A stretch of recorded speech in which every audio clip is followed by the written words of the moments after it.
tu familia, tus amigos, tus planes, tu tranquilidad. Eso es tener una vida bien invertida. Comienza a invertir en Transcomer.com.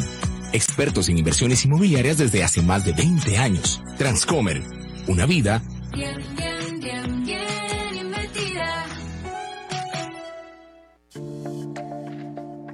Bienvenidos a Así es, un espacio diseñado para ejercer el pensamiento crítico, conducido por el destacado abogado y académico Federico Malavasi. A partir de este momento queremos compartir y poner ideas en debate, escuchar tus opiniones, preguntas y reflexiones, porque aquí toda voz cuenta. Comienza Así es, por CRC 89.1 Radio.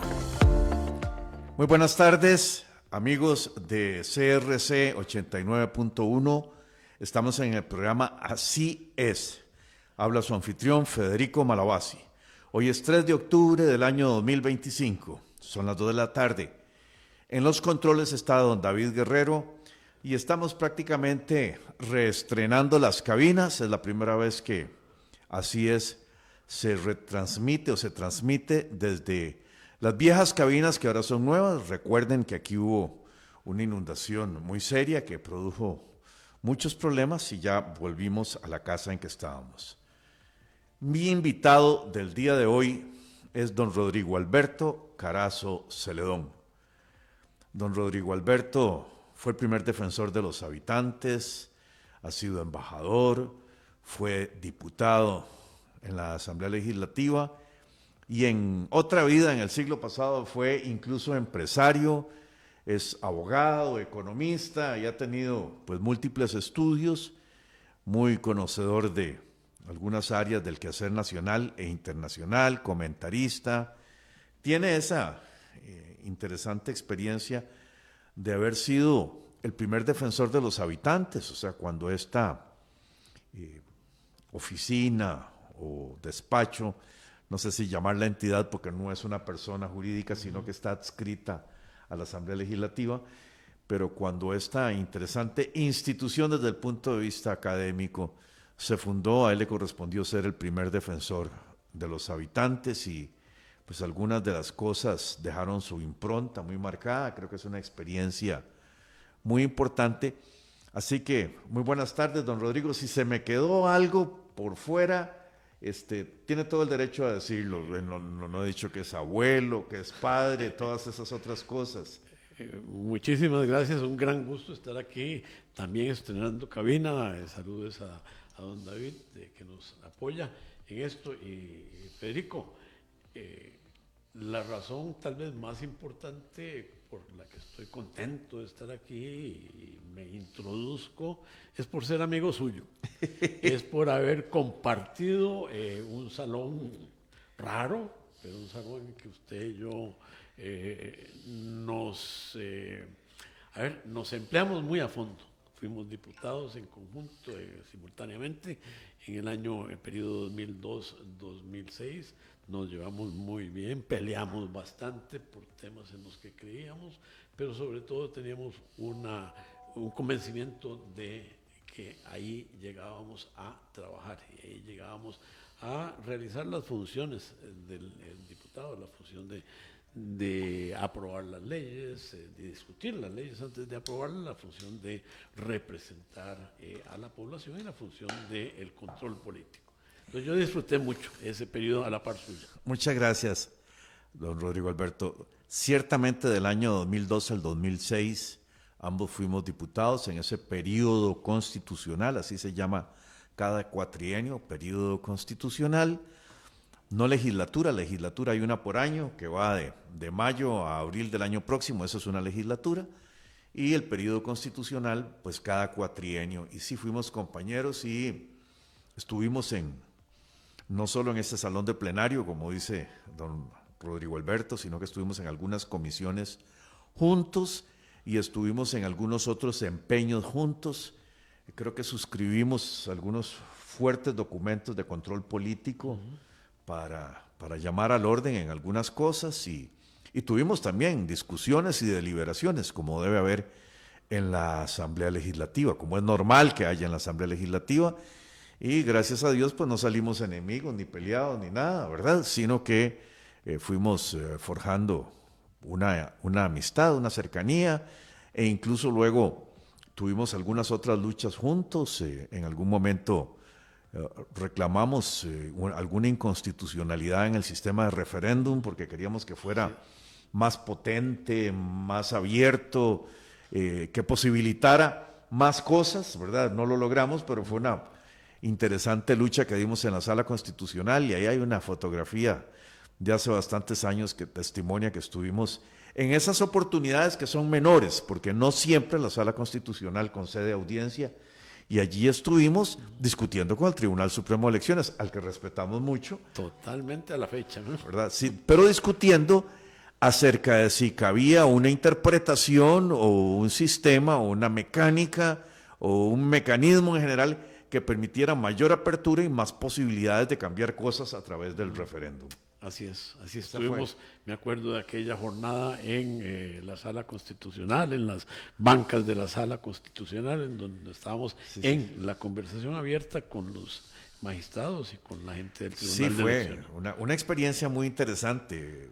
Pues, yo me he logrado mantener en las aulas universitarias y pues todo ese tipo de experiencias de asamblea, de Sala Constitucional, y ahora otras que son muy intensas con la oralización de todos los procesos que se ha venido, pues uno las recuerda a los estudiantes y les cuenta lo que ha pasado, y que ojalá tengan oportunidades parecidas, que son pues muy importantes en la gestación jurídica de nuestro país, y que esperamos que se mantenga allí.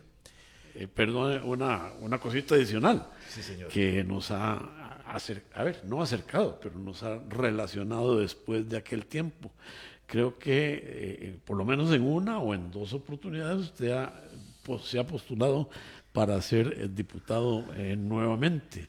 Y en ambas oportunidades, si no me equivoco que fueron dos, le he manifestado la necesidad que tiene Costa Rica de gente como usted. Muchas gracias. En la Asamblea Legislativa. Muchas gracias. Dicen que me vanaglorié. Usted fue el que insistió en volver a hacerlo. Y en mala hora que no resultó. Que no se logró. Pues sí, don Rodrigo, yo le agradezco esas manifestaciones, y sí, logramos, creo que los dos logramos, por lo menos en nuestros espacios y con algunos otros compañeros de muy buen recuerdo, espacios de discusión y de deliberación, y no siempre íbamos con el mismo rumbo, pero había espacios de deliberación y de discusión. Y pareciera que eso algunos no lo quieren y otros lo echan de menos, y entonces como que no se termina de entender que en lugar de darse moquetes en la calle o de gritarse o agredirse en la calle, pues lo que hacen las democracias, las repúblicas o los regímenes parlamentarios es llevar esa discusión a un plano más jurídico, con unas reglas especiales, a que se convierta o en polémica o en discusión o en deliberación, y bajo muchos mecanismos de garantías, pues que se llegue a algún tipo de decisión democrática, que también ese era el punto del referéndum. El referéndum era un instrumento muy interesante, y nos correspondió también en ese periodo constitucional dictar la ley que lo instrumentaba, que no quedó muy a nuestro gusto. Así fue. Porque en la reforma constitucional se amarró un tanto, pero sí, por apercibimiento de la Sala Constitucional, nos correspondió dictar esa ley, que pues, por lo menos se instrumentó el instituto, que es un mecanismo de democracia directa en el país. Así fue, junto con la ley de iniciativa popular, que iba de la mano en ese momento, y pues en la que también nos involucramos muy a fondo en sacar algo. Nuca es perfecto lo que y logramos sacar también una reforma constitucional en el artículo 9. Sí, que no solo nuestro régimen, el gobierno no solo iba a ser representativo, sino que hay manifestaciones de gobierno directo, que es un mix, o es una mezcla muy importante que a nuestro país lo pone a la cabeza de muchos regímenes, ¿verdad?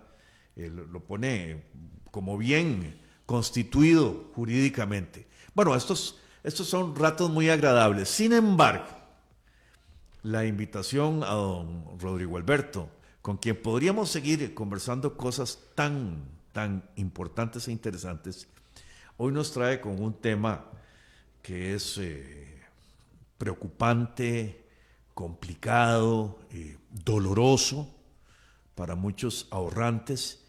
Y la pregunta en términos generales es, ¿qué está pasando con esta SAFI del Banco de Costa Rica o con estas inversiones del Banco de Costa Rica, un banco comercial del Estado que parece tener o una sucursal o una subsidiaria o una dimensión en la cual parece que hay mucha insatisfacción, porque pareciera que hacer este tipo de movimientos económicos desde el Banco Estatal debería ser muy fácil, muy consolidado, y parece que ustedes como ahorrantes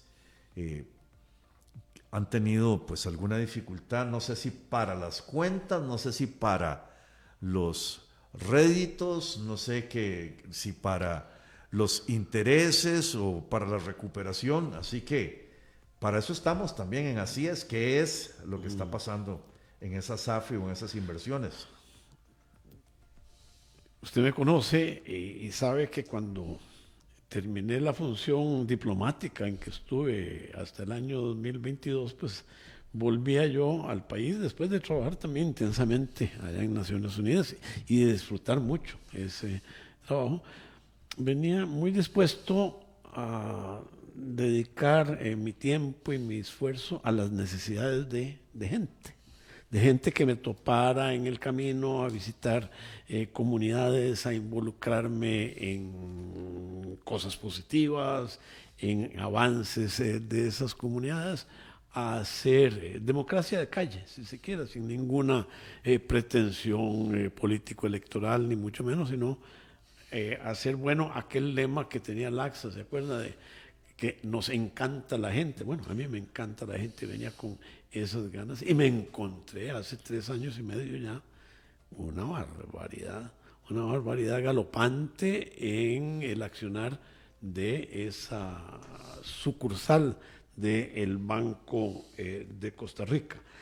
Esa sucursal, que es Sociedad Administradora de Fondos de Inversión,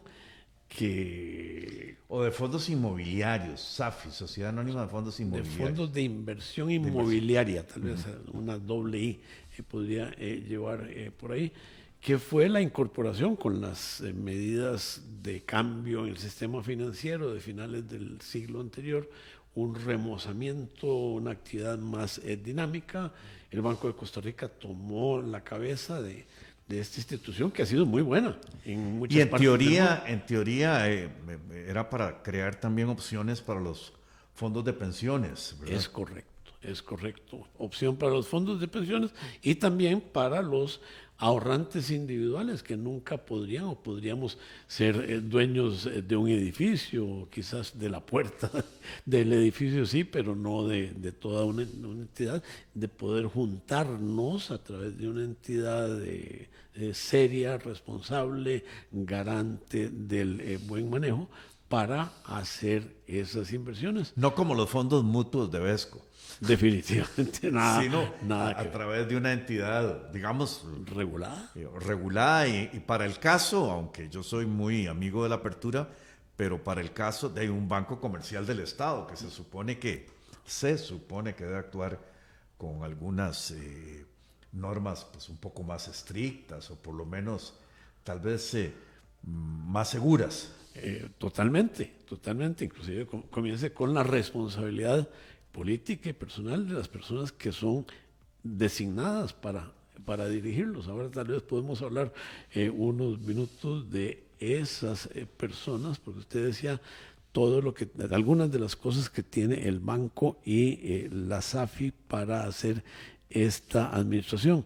Yo le quería decir en ese momento que también tienen una cobija muy grande para haberla estirado desde el año 2022 hasta hoy para tapar todo lo que sucedió en unos años borrascosos y que sigue sucediendo hasta la fecha, y podemos hablar Ahora, un poquito de en eso.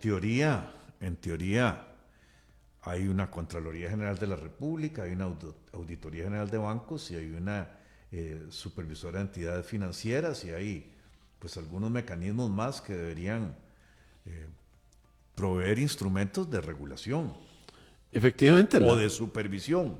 la regulación está dada en una entidad, bueno, que es, si uno habla de elefantes blancos, acérquese ahí por Turnón, donde está la sede de todas estas entidades, la SUGEVAL, la SUGEF, la SUPEN, la Superintendencia de Seguros, para darle al sistema financiero y a la gente en Costa Rica las garantías de que quienes van a actuar o quienes están actuando han de trabajar cumpliendo con la ley, cumpliendo con las normas y defendiendo el libre juego, defendiendo la posibilidad de participación de todos los actores, cualquiera que sea su tamaño. Había trascendido, don Rodrigo, que esta SAFI había comprado una especie de zona franca, el Pacífico ahí, muy extraña,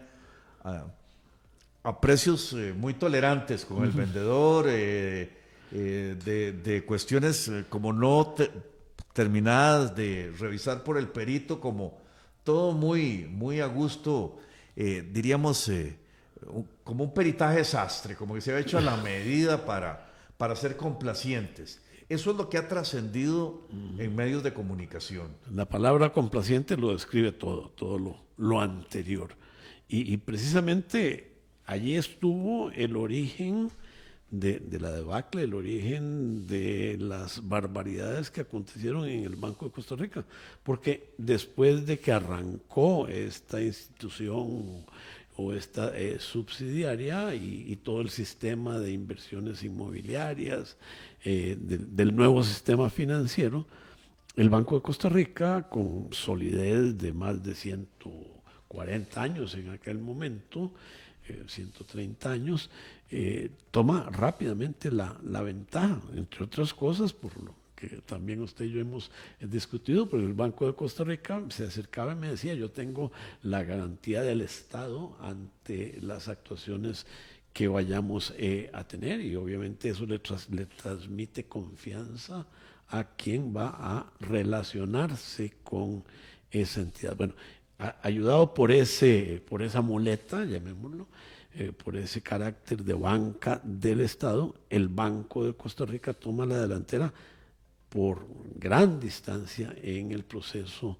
de todos estos fondos y se convierte en una entidad importante en la generación de inversiones para las operadoras de pensiones, que es otro de los instrumentos financieros creados finales de siglo, principios del siglo anterior, principios de este siglo, para dinamizar esos mercados en Costa Rica. Perdón. Toma la delantera. Sí, tal vez un pequeño paréntesis. Como en la mediados de los años 90, se tomó una decisión en este país de abrir un tanto el sistema financiero, se rompe el monopolio que tenía la banca nacionalizada, que era más bien estatizada, y se permite la creación de otros bancos ya en plan de poder manejar los ahorros del público, los dineros del público, recibir depósitos de la gente. Esto se estima que es como una revolución financiera y se crece jurídicamente como en un sistema de supervisión o de inspección que se estima un poco más actual, ¿verdad? Nosotros incluso tuvimos la oportunidad de discutir las reglas de Suiza en relación con bancos y con otras cuestiones, y sin embargo en ese periodo se nos desaparece el Banco de Crédito Agrícola de Cartago, se desapareció, se suponía que se lo había engullido el Banco de Costa Rica, y en teoría pues había un marco que era para lograr la apertura en banca privada, pero dando seguridades para la banca comercial del Estado. Esa era la idea, como usted lo está narrando, don Rodrigo Alberto. Entonces, ¿Qué sucedió? ¿Qué fue lo que pasó con Se, ustedes? se engolosinaron.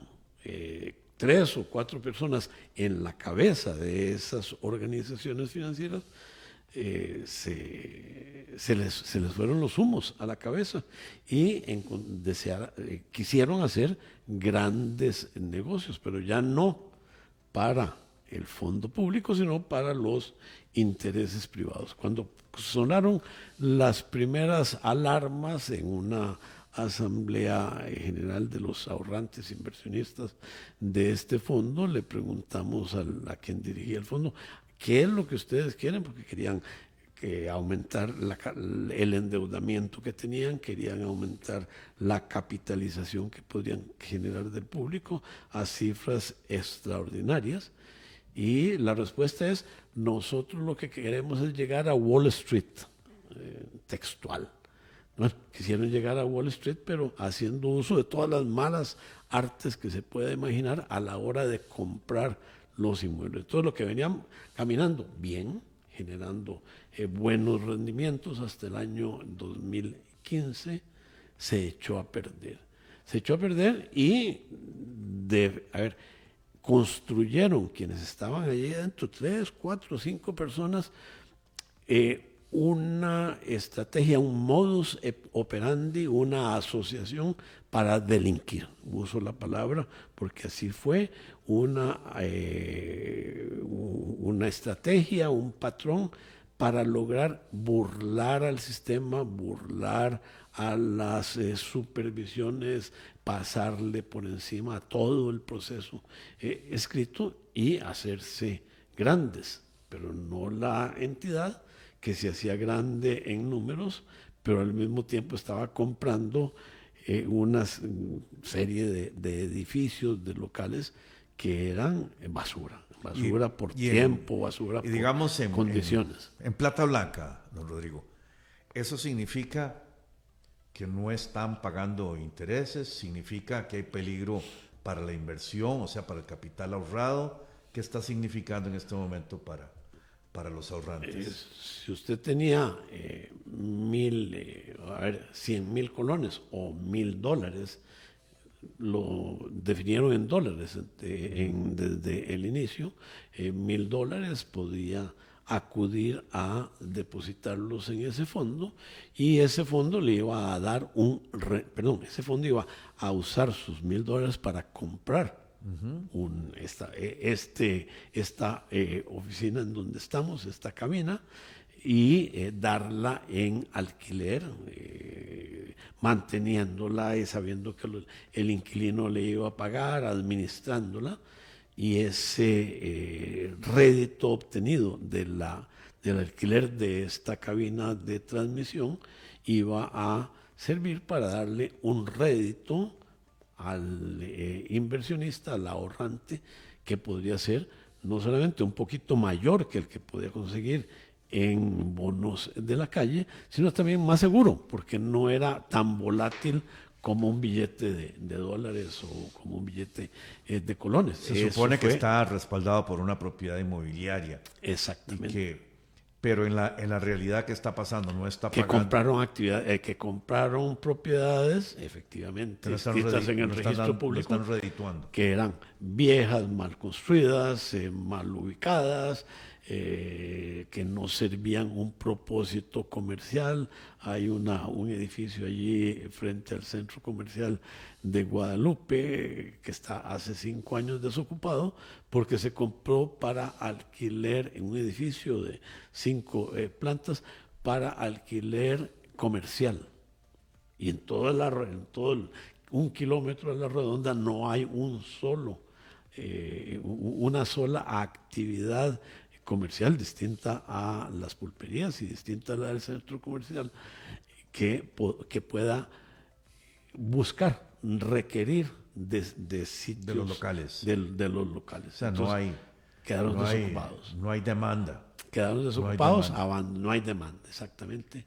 Y la demanda que puede existir, ya se probó, era demanda para locales, póngale, más caros, más finos, sobre todo más modernos, con cables ópticos, con portones automáticos, con una serie de cosas que ya se iban quedando en el tiempo cuando se trataba de un edificio construido hace 40 años. La ley dice, no pueden comprar las normas, la ley, no pueden comprar la norma, se llama prospecto, no pueden comprar inmuebles de más de 5 años de edad de construcción. Y aquí comenzaron a comprar sin Perdón, pero además alguno, la actividad, edificios de 35 años. la actividad del fondo o de la SAFI no es remodelar, ni tal vez puede arreglar un poco, pero no es remodelar.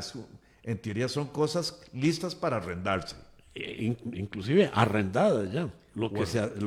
Uno de los requisitos es que el fondo compra esta cabina de transmisión una vez que ha entrado en relacionamiento una vez que el anterior propietario ya la construyó, le puso sus instalaciones y consiguió un inquilino y firmó un contrato. Claro, se compra es el contrato también. Yo voy a hacer un comentario extra tal vez para nuestros oyentes. Cuando uno dirige una clase de negocio como el que en teoría tiene la SAFI, pues usted está recibiendo dinero y la gente está esperando que haya réditos inmediatamente, ¿verdad? No es una inversión diferente, no es que un grupo de gente se reúne y hace un fondo para comprar algo y construir y desarrollarlo, sino que es gente que ante la oferta de bonos está prefiriendo una SAFI porque en teoría con un respaldo inmobiliario le va a generar más bien más, o sea, necesita que las inversiones sean muy productivas, no inversiones para desarrollar. Tienen que tener un talante diferente sus administradores porque tienen que tener un negocio diferente. ¿No? Están prohibidos expresamente los fondos de desarrollo. Sí, no son fondos, ni son fondos de especulación. De especulación, de aventura, de ver cómo nos va. No, son fondos que ya, como ya lo dijo usted, estén dando réditos. ¿Y qué es lo que está pasando? ¿No está dando réditos? No está dando réditos, entre otras razones porque los inquilinos que se nos decía que existían, ni siquiera se nos decía, que archivaban como existentes, resultaron ser de papel, resultaron ser inventos. Pero entonces hay documentos que no son ciertos. Ahí, muchísimos documentos, contratos simulados, bueno, ya usted mencionaba avalúos, inflados. Usted utilizó un muy buen término, no solamente inflados, sino complacientes, donde le decían, señor perito, aquí le damos esto, usted se gana el 1%, que es la tarifa que un profesional decente se gana. Haciendo un avalúo, usted se va a seguir ganando el 1%, pero en lugar de poner que vale 15, va a poner que vale 32. Entonces va a ganar no 1.5, sino 3.2. ¿verdad? Sí, duplica o triplica. Y dejan al inversionista con ese edificio que no va a generar rendimiento a la altura de un edificio de 3.2, porque los alquileres son alquileres de mercado, ¿verdad? Nadie se va a meter a ser complaciente con un propietario y pagarle caprichos, ¿no? Sí, no están produciendo y la inversión básica se está desmejorando o está garantizado el fondo básico. No está garantizado. Compraron basura, compraron edificios podridos. Pero es una sociedad del Banco de Costa Rica. ¿Cuánto respaldo tiene que dar el Banco de Costa Rica a esta sociedad? Lo primero que hizo el Banco de Costa Rica fue tratar de quitarse el tiro y decirle a la Procuraduría que por favor le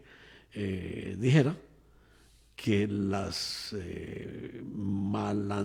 andanzas indebidas de la subsidiaria no eran harina del costal de la matriz. Y por supuesto la Procuraduría le respondió, le salió la jugada careta y les dijo, no, todo lo que hace esta sociedad subsidiaria es responsabilidad, uso la palabra también, subsidiaria del banco. Si la sociedad SAFI no tiene cómo pagarla, el banco tiene que retribuirla. Entonces se estableció que no había tal de entidad separada, que bueno, lo percibimos usted y yo de manera simultánea cuando se hacían sociedades anónimas estatales para gozar del mejor de los dos mundos o burlar a uno o a otro mundo. Entonces la Procuraduría, en una consulta que hizo el Banco de Costa Rica, queriendo tener la respuesta de que eran separadas, les dijo: no, ustedes responden. O sea, como dice la doctrina popular, quitándose el tiro. Todavía al día de hoy, don Federico, al día de hoy siguen quitándose el tiro ¿Y ante esa ya está intervenida la SAFI? Para nada, para nada. Está intervenida por ellos mismos, por las personas que la dirigen, y no dan cuentas, o las cuentas que dan son muy relativas. El Sujeval, que es la entidad supervisora de valores, tardó muchísimo en darse cuenta de lo que estaba pasando. Tuvimos que ir a socollonearles. Inclusive la anterior titular nos dijo: mire, es que yo no puedo actuar de acuerdo con base en lo que ustedes me dicen o con base en una investigación de prensa. Aquí no se ha demostrado lo contrario. Bueno, entraron en razón, y debo decir que con el ingreso a la titularidad de esa Sujeval, de don Tomás Soleil Pérez, las cosas comenzaron a cambiar un poquito, pero cambian a un ritmo bastante desesperante. En este momento tenemos resoluciones valientes de Sujeval en que le dicen, en relación con una de esas compras que usted mencionaba inicialmente, la compra más grande, un terreno en Esparza, cerca del muelle de Caldera, le dije: mire, ese terreno está mal comprado, usted SAFI o Banco de Costa Rica tienen que sacarlo de ese fondo, comprárselo de ese fondo por el monto que pagaron más todos los gastos, y de eso también se están quitando el tiro. ¿Ese es el negocio más malo, o el de Goicoechea, o hay algún porcentaje de negocios malos? Hubo una secuencia, como le decía, una asociación para delinquir.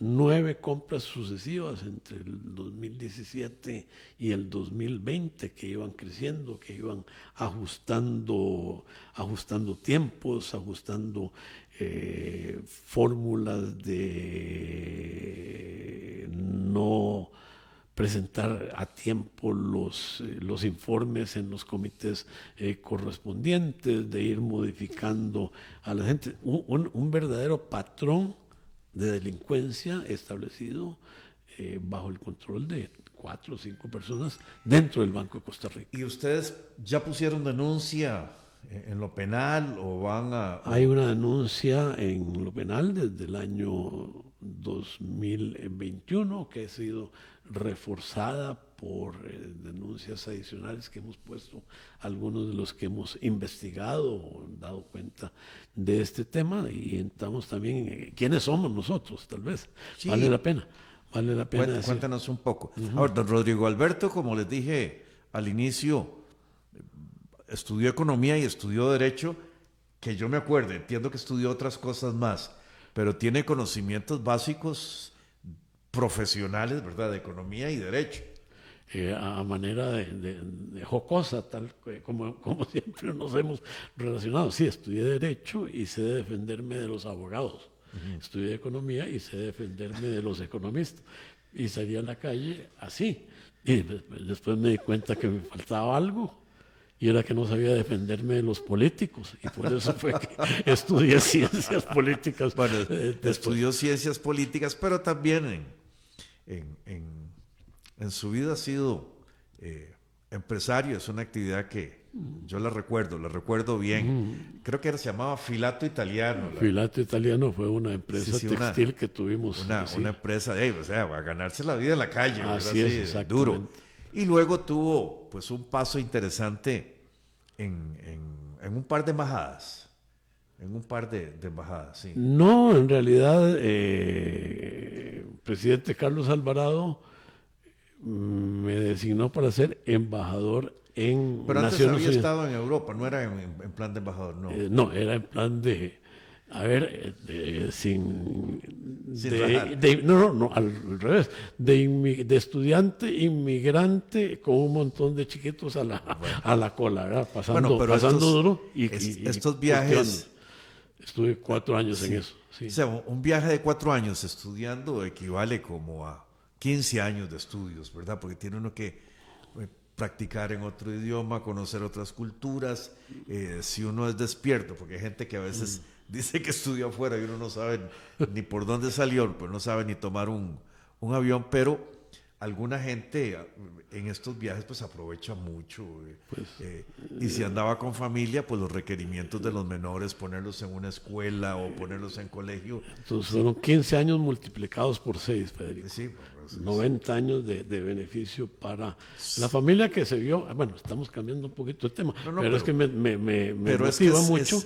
El tema es cuando Rodrigo Alberto dice que investigó, pues no es que se puso a hacer cosas en Google, sino que tiene criterio de abogado, tiene criterio de economista, tiene experiencia de calle y tiene experiencia internacional incluso, porque alguno de nosotros, si ya vas a pasar una temporada en Suiza, pues por lo menos averigua dónde está el gobierno del cantón y qué tendencias hay y cómo funciona el parlamento suizo, y meterse en algunas cosas que hay en Suiza, pues de nunca acabar: la Organización Mundial del Comercio, la Secretaría de las Naciones Unidas de los Derechos Humanos, una serie de mecanismos de banca internacionales.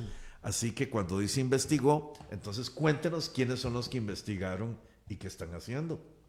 ¿A quiénes investigamos? Investigamos a gente dentro del Banco de Costa Rica, al gerente general del Banco de Costa Rica, que terminó su periodo hace unos meses, porque le dieron chance de quedarse ahí hasta que completara los meses para su jubilación, a pesar de informes de auditoría tremendamente concluyentes en cuanto a las responsabilidades que se habían dado a uno de los subgerentes del general del Banco de Costa Rica, que fue anteriormente gerente de la SAFI, a otro de los miembros de la alta gerencia del Banco de Costa Rica, a uno de sus directores legales, y también tenemos que decirlo tristemente, a los miembros de la Junta Directiva General del Banco de Costa Rica, nombrados políticamente, y yo no tengo ninguna objeción de que sean nombrados políticamente mientras respondan políticamente y moralmente del ejercicio de sus cargos, pero estos que inclusive fueron nombrados en los periodos en 2 de los periodos del partido político en que yo estuve como representante en la Asamblea Legislativa, nombrados allí por política, por razones políticas, son también responsables, no por acción, sino por omisión, por usar esa cobija que tanto tapa. Hay una cuestión que hemos señalado en algunas oportunidades. El Estado, haciendo de banquero, pues a veces pone a gente política en los bancos, ¿verdad? No necesariamente a gente que sabe de banca o que sabe de finanzas o que sabe de derecho. Hay muchas maneras de entrar a una junta directiva. No necesariamente tiene que tener uno un título en banca, puede tener un título corporativo, un título en derecho, un título en administración o una experiencia en negocios. Decía un costarricense economista que tenía carrera de banquero, Luis Lieberman, que a él le gustaba que los bancos tuvieran dueño, porque cuando las cosas no iban bien, alguien tenía que perder el sueño y tomar decisiones. Era una cosa interesante. Y nosotros, con la banca nacionalizada, pareciera que logramos que nadie perdiera el sueño. Y lo que me está impresionando muchísimo, don Rodrigo, es que parece que aquí hay un mal negocio que ha pringado a muchos y como que no pierden el sueño, como que ahí van, démosle chance que se retire, démosle chance de tal, como que estas responsabilidades compartidas, la gente siente que no son responsabilidades. Ha afectado a muchísimos y ha pringado a pocos. Es que son muy pocos, don Federico, los que estuvieron en la acción. Por supuesto que había ingenieros, que había analistas y demás que complacientemente o descuidadamente pasaban los documentos. No, pero aquí había mano criminal orientando la perversidad de las actuaciones y lo lograron muy fácilmente. Y le digo, con los dedos de la mano se pueden contar los, tengo que usar la palabra, los capos de esta actuación perversa, que les repito, se centra en el periodo 2017-2020, los periodos de compra de esos 9 inmuebles, y desde el 2020 hasta el día de hoy, los periodos de ocultamiento. Uno esperaría que en una circunstancia como la actual, repito, la SAFI del Banco de Costa Rica es una subsidiaria del Banco de Costa Rica, entonces debería estar en un sándwich entre los ahorrantes e inversionistas y la entidad que es el Banco de Costa Rica pidiendo cuentas, ¿verdad? Y con instrumentos más complejos para hacer el control. Instrumentos para determinar, por ejemplo, la imprecisión en los peritajes, ¿verdad? Instrumentos para determinar la falta de productividad de las inversiones y decirle, mire, esto no está en los índices, vamos a ver las decisiones. Y me parece a mí que si yo estuviera en una junta directiva o una gerencia con una subsidiaria abajo, rapidito, le puedo levantar los chingos y saber qué es lo que está pasando. Pero pareciera que entonces la entidad mayor también hizo las del gato y tapó la cochinada. Algo como algunos, cuando éramos diputados, algunos pasaban haciéndose su siestica en la tarde, ¿no? Nosotros estábamos muy despabilados. Sí, nos dieron esa noticia que había unos compañeros que llegaban tarde a sesión, ¿verdad? Bueno, pero teníamos una linda compañera, doña Liliana Salas, que también tenía como su función jalarnos la chaqueta cuando alguien estaba cabeceando, ¿se acuerdan? Ella era muy, muy, muy agradable. Ese proceso así. A estos los agarraron detrás del palo, dormidos, pensando que todo iba a funcionar. No sabían, no lo conocían, a ver, no lo estudiaron. Usted fue empresario privado. En una empresa privada, usted sabe cuánta plata metió, sabe cuánta plata está esperando, sabe si está perdiendo, sabe si está ganando, y sabe incluso si algún empleado es improductivo o aunque trabaje mucho, que la cosa no va, ¿verdad? Uno tiene, lo huele, lo sabe. Cuando se diluyó tanto la responsabilidad, y que en Costa Rica tenemos un gran tejido de instituciones públicas, pero un gran tejido, ¿verdad? De ahora, por ejemplo, se habla de si el INAMU se dedicó a otras cosas en lugar de proteger a las mujeres a perseguir enemigos del presidente o no sé qué. Pues uno dice, ¿será que ya en la función pública hay tal cantidad o tal espacio que la gente se puede esconder? No solo no haciendo lo que tiene que hacer, sino haciendo otra cosa. Eso será. No digo que estas cosas no pasen en la empresa privada, pero si usted tiene una finca y no le está rindiendo lo que rinde siempre, o alguien se está robando el café o el banano o los pollos o el ganado, ¿qué pasa? Son cosas que pasan, pues el dueño se da cuenta y alguien tiembla, ¿verdad? Alguien tiembla. Pero como que en lo público pareciera que las consecuencias son más difíciles de sentar. Viera usted lo que nos dicen. Deja de estar escarbando porque se van a enojar los del banco. ¿Cómo? Y después, ¿quién va a resolver estos temas, estos entuertos, ¿no? O sea, están en la esperanza de que si ustedes no hacen bulla, les van a devolver la plata. Si somos modositos, si no decimos nada, ellos van a rasgarse las vestiduras y devolver cuando ya no han hecho absolutamente nada en todos estos 8 o 9 años. ¿No? Es que ese es un tema de verdad complicado. Uno lo vive como abogado. Hay un momento en que demanda o no demanda, reclama o no reclama. Así es. ¿Verdad? Entonces sí se encuentra uno, la gente a veces que tiene el miedo de reclamar o de denunciar, porque pues se va a enojar el otro. ¿verdad? Y la verdad es que ya hace rato que lo tienen debajo del zapato. No les están pagando intereses y están en riesgo los ahorros de ustedes. ¿Cuántos están en este grupo? Abordo primero los dos temas de que no se está pagando intereses. La disminución en el rendimiento de este fondo específico, donde están la mayor parte de estas compras indebidas, compras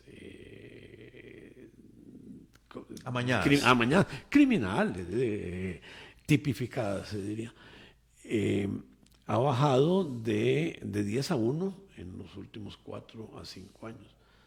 De 10% que se tenía como rendimiento, un rendimiento bueno, debe decirse, hace 6 años, a un 1% en este momento.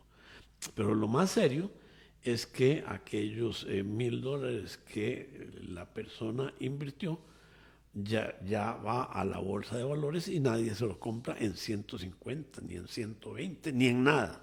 No me diga, o sea, perdió el valor de mercado. Totalmente. Entonces, el capital también se perdió, se esfumó, se lo llevó el viento. Ahí están los edificios viejos que para alquilarlos dicen que hay que darles mantenimiento, reconstruirlos, repararlos, actualizarlos y demás, y no hay dinero como hacerlo.